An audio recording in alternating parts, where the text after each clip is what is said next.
Assalamualaikum warahmatullahi wabarakatuh. Saya Dedi Sanjaya. Saya di sini akan membahas tentang final state automata. Final state automata atau yang biasa kita sebut dengan FSA yaitu suatu model matematika dari suatu sistem yang menerima input dan output diskrit. FSA merupakan mesin automata dan dari bahasa regular. Suatu FSA memiliki state yang banyaknya berhingga dan dapat berpindah-pindah dari suatu state ke state yang lain. Perubahan state ini dinyatakan oleh fungsi transisi. FSA tidak memiliki tempat penyimpanan, sehingga kemampuan mengingatnya terbatas. Hanya bisa mengingat state yang terkini. Contoh FSA antara lain elevator, text editor, analisa, leksikal, protokol, komunikasi jaringan, dan pencet parity. FSA berdasar pada pendefinisian kemampuan berubah state-nya bisa dibagi menjadi deterministic finite automata atau DFA dan non-deterministic automata atau NFA. Secara formal, FSA dinyatakan oleh 5 tuple, yaitu di mana Q sebagai himpunan state atau kedudukan, sigma sebagai himpunan simbol input atau masukan atau abjad, delta sebagai fungsi transisi, S atau start ialah state awal, F atau final sebagai himpunan state akhir. Deterministic finite automata. Deterministic finite automata atau disebut juga dengan DFA. Pada DFA, dari suatu state ada tepat satu state berikutnya untuk setiap simbol yang masukkan yang diterima. Suatu string X dinyatakan diterima bila delta berada pada state akhir atau final state. Non-deterministic finite automata atau disebut dengan NFA. Pada NFA, dari suatu state bisa terdapat 0 atau 1 atau lebih busur keluar atau transisi berlabel simbol input yang sama. Suatu string diterima oleh NFA bila terdapat suatu urutan transisi sehubungan dengan input string tersebut dari state awal menuju state akhir. Menurut NFA, maka harus mencoba semua yang kemungkinan yang ada sampai terdapat satu yang mencapai state akhir. Assalamualaikum warahmatullahi wabarakatuh. Saya Miruk Minin. Saya akan menjelaskan tentang deterministic finite state automata.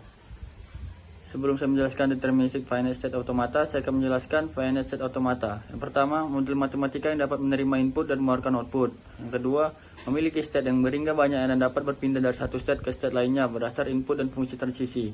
Yang ketiga, tidak memiliki tempat penyimpanan atau memori, hanya bisa mengingat state terkini. Yang keempat, mekanisme kerja dapat diaplikasikan pada elevator, text editor, analisa, leksikal, atau pencet parity. Misal, input 1101 genap 1 ganjil 1 genap 0 genap 1 ganjil diterima mesin. Misal input 1100 genap 1 ganjil 1 genap 0 genap 0 genap ditolak mesin. Definisi pertama, finite state automata dinyatakan oleh 5 tuple. M sama dengan key, himpunan state, himpunan simbol input, fungsi transisi, state awal, dan state akhir. Contoh di atas, himpunan state genap ganjil, himpunan simbol input 0 1, state awal genap, final state ganjil. Atau transisi atau fungsi transisi genap 0 sama dengan genap, genap 1 sama dengan ganjil, ganjil 0 sama dengan ganjil 1 sama dengan genap. Jenis FSA. Yang pertama, deterministic finite automata atau DFA. Dari suatu state ada tepat satu state berikutnya untuk setiap simbol masukan yang diterima. Yang kedua, non-deterministic finite automata atau NFA.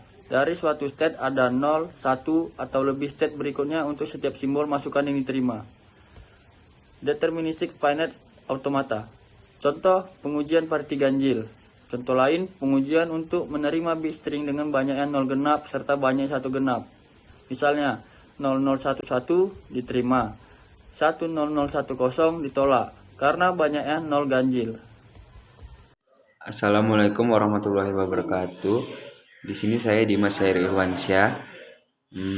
Saya akan melanjutkan presentasi dari teman saya Emir. Nah, di sini saya menjelaskan tentang non-deterministic finite automata. Untuk perbedaan dengan NVA adalah fungsi transmisi dapat memiliki 0 atau lebih fungsi transisi. Nah, untuk di contoh ini, situ ada key 0, key 1, key 2, key 3, dan key 4. Serta 01 dan key 0. Nah, di sini string diterima NVA bila terdapat suatu urutan transisi berdasarkan input dan dari state awal ke state akhir. Nah, Yang kedua harus mencoba ke semua kemungkinan. Contoh untuk string 01001. Nah, contohnya untuk di sini. Yang def 2 itu dua buah FSA disebut ekuivalen apabila kedua FSA tersebut menerima bahasa yang sama. Contoh, FSA yang menerima bahasa AN N kurang lebih 0. Untuk def 3, dua buah state dari FSA disebut indistinguishable atau tidak dapat dibedakan seperti pada gambar di samping. Nah, untuk def 4, dua buah state dari FSA disebut distinguishable atau tidak dapat dibedakan bila terdapat contoh seperti di samping. Untuk prosedur menentukan pasangan status indistinguishable, yang pertama, hapus semua state yang tidak dapat dicapai dari state awal. Yang kedua, catat semua pasangan state PQ contohnya yang distinguishablekan, yaitu PQ dan P. Nah, untuk yang ketiga, untuk setiap pasangan PQ, sisanya untuk setiap A ditentukan pada gambar di bawah.